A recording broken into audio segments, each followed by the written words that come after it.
Baru setelah itu manusia digolongkan menjadi 3 kelompok: mukmin, kafir, munafik. Yang kafir direct masuk neraka, tidak sempat meniti titian siratal mustaqim. Sehingga manusia cuma 2 kelompok saja, mukmin dan munafik. Disitulah Allah Subhanahu wa ta'ala membagi-bagikan cahaya kepada setiap orang-orang yang beriman. Cahaya ini disesuaikan dengan amalannya. Ada yang besar, ada yang setengah besar, ada yang kecil, ada yang redup gitu ya. Dan ini modal kita untuk meniti titian siratal mustaqim. Maka ada yang melesat seperti kilat, ada yang melesat seperti kuda balap, ada yang melesat seperti orang menunggang unta, ada yang melesat seperti orang pelari, ada yang kemudian harus jatuh kemudian bangkit, ada yang terkena kalalib. Kalalib adalah rantai yang berduri yang menghantam ke sana kemari. Terkadang terhantam harus masuk ke jahanam, terkadang dia selamat tetapi sudah habis badannya, tetapi semua karena rahmat dari Allah Subhanahu wa ta'ala. Tetapi orang-orang munafik, ma'asyiral muslimin yang dimuliakan Allah Subhanahu wa ta'ala, Allah mengatakan, yauma taral mu'minina wal mu'minat yas'a nuruhum baina aydihim wa bi aymanihim bushra lakumul yawm jannatin tajri min tahtihal anhar khalidina fiha dzalika huwal fawzul azim. Pada hari engkau akan melihat orang-orang yang beriman laki-laki dan perempuan, betapa cahaya mereka bersinar di depan, di samping kanan mereka. Pada hari ini ada berita gembira untukmu. Apa itu? Kalian berhak mendapatkan sorga-sorga yang mengalir di bawahnya sungai-sungai, mereka kekal di dalamnya. Demikian itulah kemenangan orang-orang yang agung. Orang yang beriman akan selamat meniti titian siratal mustaqim. Tapi lihat bagaimana orang munafik. Allah gambarkan, yauma yaqulul munafiquna wal munafiqat lilladzina amanu dzuruna naqtabis min nurikum qila irji'u wara'akum faltamisu nuran faduriba bainahum bisurin lahu bab batinuhu fihi rahmah wa zahiruhu min qibalihi al-'adzab. Pada hari orang-orang munafik laki-laki dan perempuan berkata kepada orang-orang yang beriman, tunggulah kami, kami ingin mengambil cahaya kalian. Tetapi orang-orang yang beriman mengatakan, kembalilah kalian ke belakang kalian, carilah cahaya sendiri untuk kalian. Lalu di antara mereka dipasangkan dinding pemisah yang berpintu, di sebelah dalamnya adalah rahmat dan di luarnya azab Allah Subhanahu wa ta'ala. Orang-orang munafik hendak menipu ketika berjalan di titian siratal mustaqim. Ya, mereka bisa menipu Allah dan orang yang beriman ketika di dunia, tapi di akhirat mereka tidak bisa menipu Allah dan orang-orang yang beriman. Ma'asyiral muslimin yang dimuliakan Allah Azza wa Jalla, baru setelah manusia meniti titian siratal mustaqim, sampailah mereka di qantarah. Rupanya di sini ada kisos lagi, tetapi kisos di antara orang-orang yang beriman. Inilah yang disabdakan Nabi SAW tentang hadis muflis. Tahukah kamu siapa yang bangkrut, kata Rasul? Sahabat mengatakan, orang yang gulung tikar usahanya, orang yang tidak punya dinar, tidak punya dirham, itulah bangkrut. Kata Rasul, bukan itu.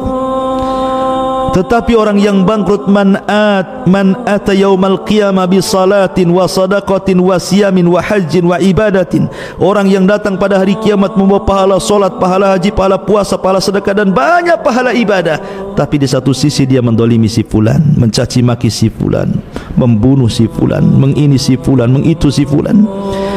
Maka terjadilah kisas untuk mendapatkan keadilan.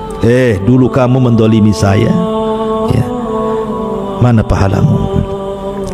Maka kemudian orang yang mendolimi akan diambil pahalanya oleh orang yang didolimi. Ketika dia banyak mendolimi orang sehingga pahalanya habis dibagi-bagikan kepada orang tersebut, habis, dia tidak punya pahala lagi. Sementara orang yang didolimi masih banyak. Maka orang-orang ini akan mengatakan, mana pahalamu? Dia mengatakan, pahalaku sudah habis, terlampau banyak orang yang kudolimi. Kalau kau tidak punya pahala sebagai barter, aku punya dosa, ambillah dosaku untukmu. Inilah bangkrut. Bahasa kita kalau pedagang itu sudah hilang modalnya, banyak hutangnya, sudah hilang pahalanya, nanggung dosa orang, itulah orang bangkrut. Maka ketika orang ini kemudian bangkrut, yang harusnya 1 jengkal lagi dia masuk surga, tiba-tiba tidak bisa masuk surga. Makanya Nabi SAW mengatakan, ada seseorang antara dia dengan surga tinggal 1 hasta, tinggal melangkah saja, tapi Allah takdirkan dia beramal dengan amalan penduduk neraka, Allah catat pula menjadi penduduk neraka. Ya. Ma'asyiral muslimin yang dimuliakan Allah Azza wa Jalla, kenapa terjadi qisas di depan surga, di depan pintu surga, kontara, supaya ketika orang yang masuk ke dalam surga itu, wa naza'na ma fi sudurihim min ghillin ikhwana, kami cabut di dada-dada para penghuni surga itu kedengkian, karena sudah puas dengan keadilan. Di dunia walaupun mengikuti syariat Islam, belum tentu ada rasa keadilan, apalagi tidak mengikuti syariat Islam. Contoh, seseorang membunuh, kemudian keluarga korban minta dikisos dibunuh. Apakah keluarga korban puas? Tidak. Banyak yang tidak puas walaupun sama-sama dibunuh, karena terkadang ya wajar saja dia yang membunuh preman, tapi yang dibunuh keluarga saya ini orang yang menopang kehidupan keluarga.